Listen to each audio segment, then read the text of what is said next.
AP ప్రస్తుతం NDA సర్కార్ హయాంలో ఏపీ సమన్వయ కమిటీ సమావేశం జరిగింది. ఆ కమిటీలో ఏపీ సీఎం బాబు మాట్లాడుతున్నారు. లైవ్లో చూద్దాం. డబ్బులు ఉన్నాయని చెప్పి పెట్టారు. నేను కూడా అనుకున్న 2000 కోట్లు ఉందేమో అని. అంటే ఇంత అనుభవం ఉంటే నాకే అర్థం కాలేదు.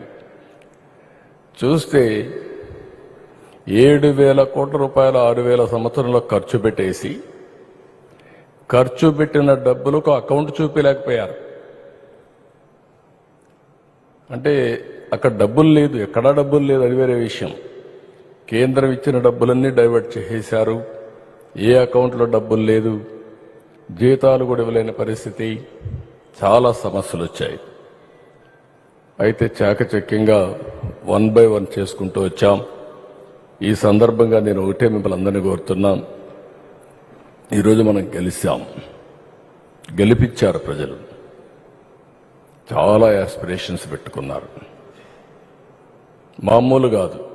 ఎప్పుడు కూడా నేను రాజకీయాల్లోకి వచ్చిన తర్వాత చూశాను, మొట్టమొదటిసారిగా 93% స్ట్రైకింగ్ రేట్, 58% ఓటేసిన సందర్భం ఎక్కడా జరగలేదు. తెలుగుదేశం పార్టీలో వేవ్స్ చూశాను మేము. 94లో ఉధృతమైన వేవ్ అది, అప్పుడు కూడా ఇంత మెజారిటీ రాలా. ఆ తర్వాత 83 కానీ 84 కానీ 99 కానీ ఎప్పుడు కూడా రానటువంటి విజయం వచ్చిందంటే, ఎన్నికల సమయంలో మీరందరూ ఒకటే గుర్తుపెట్టుకోవాలి, 3 పార్టీలు అనుసరించిన విధానం, అభ్యర్థుల ఎంపిక మొదలుకొని ఎన్నికల క్యాంపెయిన్ దగ్గర నుంచి ఏ చిన్న పొరపాటు జరగకుండా ముందుకెళ్ళాం. గెలిపే ధ్యేయంగా పనిచేశాం. అందుకే ఇంత గెలుపు వచ్చింది. అయితే ఈరోజు మిమ్మల్ని కోరేది నేను ఒకటే, పనులు చేయడం ఎంత ముఖ్యమో ఇక్కడుండే మనందరి ప్రవర్తన కూడా అంతే ముఖ్యం. ప్రజలకు ఆమోదయోగ్యంగా ఉండాలంటే మనందరం కలిసి ఎప్పటికప్పుడు ప్రజా సమస్యల్ని పరిష్కారం చేస్తూనే ప్రజలకు మెచ్చుకునే విధంగా మనం నడవడుకుంటే ఎవ్వరు ఏం చేయలేరు. ఆ విషయం మీరు గుర్తుపెట్టుకోవాల్సిన అవసరం. అందరం కూడా 3 పార్టీలు, విభిన్న ఆలోచనలు, కానీ ఒకే ధ్యేయం, అదే రాష్ట్ర అభివృద్ధి కోసం మనం కలిశాం. ఈ కలయిక శాశ్వతంగా ఉండాలని నేను మనస్ఫూర్తిగా ఆకాంక్షిస్తున్నా. 3వసారి ప్రధానిగా నరేంద్ర మోడీ గారు అయ్యారు. మనం మళ్ళీ గవర్నమెంట్కి వచ్చాం. ఇది జరగాలంటే మనందరం ఎప్పటికప్పుడు ప్రజల్లోకి ఈ ప్రభుత్వం ఏమి చేసింది, ఏం చేయబోతుందో కూడా చెప్పాలి. కేంద్రం ఏం చేశారు, మనం ఏం చేశాం, కేంద్రం చేసే కార్యక్రమాలతో మనం ఏ విధంగా మన కార్యక్రమాలని అనుసంధానం చేసుకున్నామో ఇవి కూడా చెప్పాలి. రెండోది, చేసిందే కాకుండా భవిష్యత్తులో చేయబోయే పనులు కూడా మనం చెప్పాల్సిన అవసరం ఉంది. అప్పుడే ప్రజల్లో ఒక నమ్మకం, ఒక విశ్వాసం వస్తుంది. ఈరోజు ఇంకొక విషయం కూడా మనం గుర్తుపెట్టుకోవాల్సింది, నరేంద్ర మోడీ గారు 3సార్లు అయినప్పుడు ఒక దృఢమైన సంకల్పంతో ముందుకు పోతున్నారు. వికసిత్ భారత్ 2047 ఒక నిర్దిష్టమైనటువంటి లక్ష్యాలతో ముందుకు పోయే పరిస్థితికి వచ్చారు. అందుకే మీరు అనేక కార్యక్రమాలు మీరు చూస్తే వరల్డ్ క్లాస్ ఇన్ఫ్రాస్ట్రక్చర్ క్రియేట్ చేయడం, ఎంప్లాయ్మెంట్ కోసరం, హెల్త్ కోసరం, వ్యవసాయ రంగంలో చాలా కార్యక్రమాలు తీసుకొస్తున్నారు. ఇవన్నీ కూడా మనం ప్రజల్లో చైతన్యం తేవడమే కాకుండా మనం కూడా ముందుకు పోవాల్సిన అవసరం ఉంది.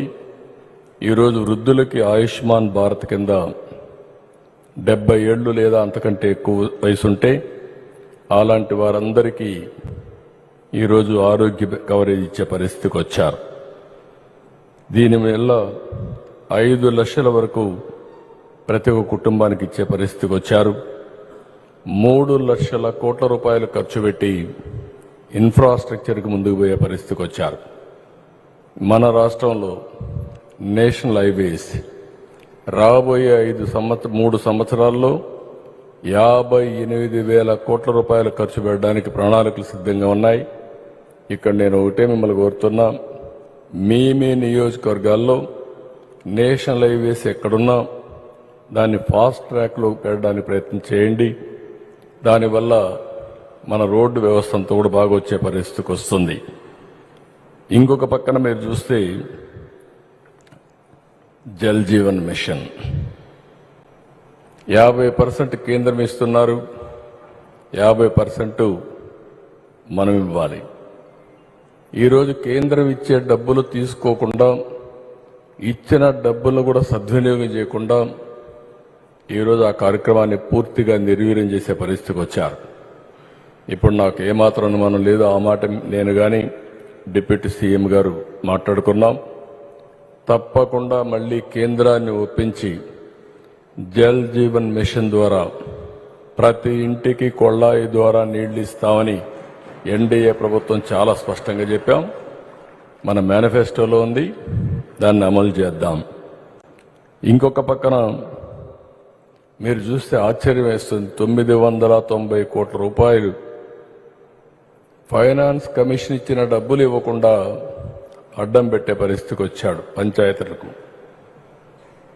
ఆ 990 కోట్లు రిలీజ్ చేశాం. దానివల్ల 1100 కోట్ల రూపాయలు కేంద్రం ఇచ్చే పరిస్థితికి వచ్చారు. సెకండ్ ఇన్స్టాల్మెంట్ రిలీజ్ చేస్తున్నారు. 2,000 కోట్ల రూపాయలు కేంద్రం ఇచ్చే పరిస్థితికి వచ్చారు. అదే సందర్భంలో పవన్ కళ్యాణ్ గారి ఆలోచన మీరు సారి చూస్తే, ఒకే రోజున అన్ని పంచాయతీల్లో జనరల్ బాడీ మీటింగ్ పెట్టాలని నిర్ణయం చేశారు. నాకు అనిపించింది, ఎప్పుడు ఈ ఆలోచన రాలేదు, దీనికి ఎట్లా ఆలోచన వచ్చిందో అనిపించింది. నేను అప్పుడు చెప్పాను, వండర్ఫుల్ ఆలోచన, దీనిపైన మనం ముందుకు పోదామని నేను కూడా పార్టిసిపేట్ చేస్తున్నాను. నేను మెసేజ్ పెట్టి ప్రోగ్రామ్ ఆయన ఇనిషియేట్ చేశారు కాబట్టి ఆయన కూడా సమాచారం ఇస్తే సంతోషపడ్డాడు. నేను కూడా వెళ్ళా, ఆల్ ఎమ్మెల్యేస్ ఎంపీస్ అందరం వెళ్ళాం. 4,500 కోట్ల రూపాయలకు పనులు ఒకే రోజు ఫైనలైజ్ చేయడం ఇది ఒక చరిత్ర. దీనిపైనే వరల్డ్ వైడ్ ఎక్కడా ఇలాంటి గ్రామ సభలు జరగలేదని మొన్నే ఆయనకు వచ్చి ఆర్గనైజేషన్ కూడా రికగ్నైజ్ చేసి ఆ అవార్డు కూడా ఇచ్చే పరిస్థితికి వచ్చారు. It will be A bench marking. భవిష్యత్తులో కూడా మిగిలిన రాష్ట్రాలు కూడా గ్రామ సభలు పెట్టాలంటే ఈ విధంగా కూడా పెట్టొచ్చని ఆలోచించే పరిస్థితికి వస్తుంది.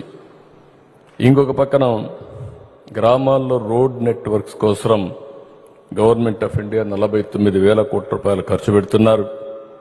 50,600 కోట్ల పెట్టుబడితో 8 జాతీయ హై స్పీడ్ రోడ్ కారిడార్స్ కూడా ఏర్పాటు చేసే పరిస్థితిలో ఉన్నారు. ఇవన్నీ కూడా రైల్వే లైన్స్ కూడా పెద్ద ఎత్తున డబ్బులు పెడుతున్నారు. ఈ సందర్భంలో 5 సంవత్సరాలు విశాఖపట్నం రైల్వే జోన్ వాళ్ళు అడిగిన ల్యాండ్ ఇవ్వకుండా అడ్డం పెట్టే పరిస్థితి వస్తే ఎన్డీఏ ప్రభుత్వం ఇక్కడ వస్తానే అక్కడ ఎన్డీఏ ప్రభుత్వంతో మాట్లాడి ల్యాండ్ ఇచ్చాం. తొందరలోనే రైల్వే జోన్ క్లియర్ కావడమే కాకుండా విశాఖపట్నంలో ఫౌండేషన్ వేస్తామని కేంద్ర మంత్రి హామీ ఇచ్చారు. ఆ సమస్య పరిష్కారం చేసే పరిస్థితికి వచ్చాం. ఈరోజు ఇక్కడే మిమ్మల్ని అందరినీ ఒకటే కోరుతున్నాం, government of India green energy మీద మేజర్ ఫోకస్ పెట్టారు. ఇండియాకి ఇది గేమ్ చేంజర్. ఒకప్పుడు నేను ఐటీ రెవల్యూషన్ గురించి మాట్లాడాను 25 years బ్యాక్. దానివల్ల ఈరోజు ప్రపంచమంతా ఇండియన్స్ వెళ్ళారు. ఫస్ట్ మూవర్ అడ్వాంటేజ్ తెలుగు వాళ్ళకు వచ్చింది. ఈరోజు ఏ దేశానికి పోయినా highest per capital income Telugu వాళ్ళు సంపాదించే పరిస్థితికి వచ్చారు.